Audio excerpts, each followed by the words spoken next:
बायको काय ग तू आपल्या लग्नाला किती वर्ष झाले काय तू नाही काही अशी किती काय बळ्यासारखी राहते काय थोडीशी स्टाईलिश राहत नाही म्हणजे व्यवस्थित राहत नाही नीट नेटके राहत नाही काय तुला काही कळतं का काय तू हा का?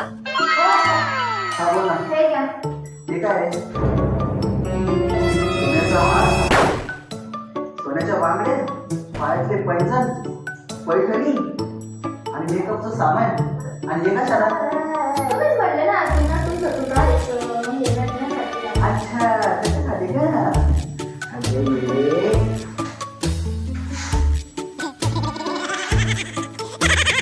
याद रे की हार ना मोतियों के हार ना कोई किया दीदार फिर तुम कितनी सुंदर हो तुम कितनी सुंदर हो मेरे जिने का तुम्ही मजा करत होतो किती बाहेर दिसते तू अशी जिने तर मजा किती होती आणि तू अशीच राहा